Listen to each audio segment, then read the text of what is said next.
Bonjour, dans cette vidéo, je vous montre rapidement les 5 transformations du plan qu'on apprend au collège. Alors il y a la rotation par exemple, qui consiste à faire tourner une figure autour d'un point. Il y a la translation, on fait glisser une figure.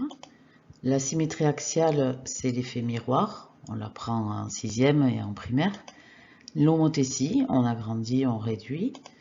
Et la symétrie centrale qui consiste à faire un demi-tour autour d'un point. Allez, je vous montre rapidement tout ça avec GeoGebra.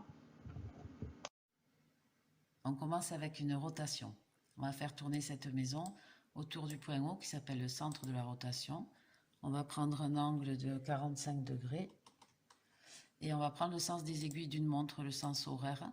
Donc voilà ce qui se passe. L'angle qui se trouve entre les deux segments en pointillé, là, vaut 45 degrés. Donc voilà, je peux changer la valeur de l'angle. Voilà ce que ça donne autour du point haut dans un sens et puis dans l'autre, ici, dans le sens anti-horaire. Voilà, il se peut aussi que le point haut se trouve dans la figure elle-même, auquel cas la figure tourne autour d'elle-même. Voilà pour la rotation.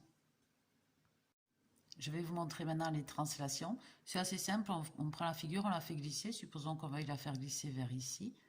Donc je sélectionne la figure et puis je vais indiquer une longueur de déplacement, un sens et une direction. Par exemple ici, si je me mets au coin en bas à droite de la figure de départ, le point va arriver sur celui-ci, dans cette direction-là qui est donnée par cette droite invisible là, dans le sens de la droite vers la gauche, hein, ou du haut vers le bas, et puis avec cette longueur d'écart. Donc c'est la même longueur partout, pour tous les points de la figure. Voilà. C'est ce qui caractérise une translation. Donc un sens, une direction, une longueur. Alors là, c'est une symétrie axiale. Donc je vous ai représenté une symétrie axiale d'axe, cette droite en noir ici. Donc c'est ce qu'on appelle aussi l'effet miroir, hein. Voilà, c'est-à-dire que le segment qui est ici en pointillé, qui est composé d'un point et de son image par la symétrie axiale, a pour médiatrice l'axe de symétrie. Donc cet axe le coupe perpendiculairement en son milieu et c'est pareil pour chaque point de la figure et pour son image. Voilà, c'est une symétrie axiale. Je vous montre vite fait si on déplace l'axe. Si l'axe coupe la figure, voilà, ça peut faire une drôle d'image. Voilà, c'est l'effet miroir. Voilà pour la symétrie axiale. Voilà ici une symétrie centrale. Donc c'est aussi ce qu'on appelle un demi-tour. On l'a vu tout à l'heure aussi dans la rotation d'angle 180 degrés. Voilà, donc dans la symétrie centrale, le point de départ et son image forment un segment dont haut est le milieu. Voilà. Donc si je déplace le centre, voilà, on obtient des choses comme ça. On peut aussi placer le centre dans la figure. Voilà. Dans la symétrie centrale, comme dans les autres transformations que je vous ai montrées, rotation, translation, symétrie axiale et symétrie centrale, l'image de départ n'est pas déformée. C'est toujours les mêmes dimensions, elle est juste déplacée ou tournée. Voilà. Donc ces 4 transformations sont les plus simples en fait parce qu'elles conservent toutes les longueurs, tous les angles, la forme en général, les airs, tout est conservé. Allez, je vous montre la dernière.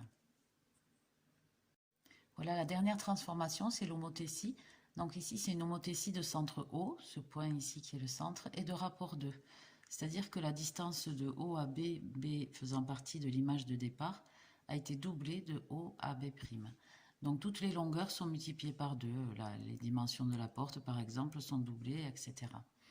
Voilà, ça c'est quand le rapport est positif, quand au plus je l'augmente et au plus les dimensions augmentent. Mais il y a toujours cet alignement entre le centre, le point de départ et son image. Donc, si je bouge mon centre, vous voyez, l'alignement reste le même, hein. Alors, qu'est-ce qui se passe si je diminue? Si je passe en dessous de 1, ici, je vais avoir une réduction de mon image de départ, puisque les longueurs sont multipliées par un nombre inférieur à 1. Et si je passe en négatif, là, on a carrément une inversion de l'image, avec un agrandissement aussi ou une réduction, mais inversée. C'est-à-dire qu'on conserve toujours cet alignement entre le point de départ, le centre et le point d'arrivée, mais avec un rapport négatif, le point d'arrivée est de l'autre côté du point haut. Voilà. Donc, dans l'homothétie, la différence avec les autres transformations qu'on a vues jusqu'à présent, c'est que cette fois-ci, les longueurs ne sont pas conservées. Elles sont toutes multipliées par le rapport. Ce qui fait que les aires, elles, vont être multipliées par le rapport au carré. Par exemple, dans cette maison, il rentrerait 4 fois la petite maison qui est là, puisque le rapport est 2 ou presque. Voilà. Voilà, je vous remercie, j'espère que ça vous aura dépanné et je vous dis à bientôt.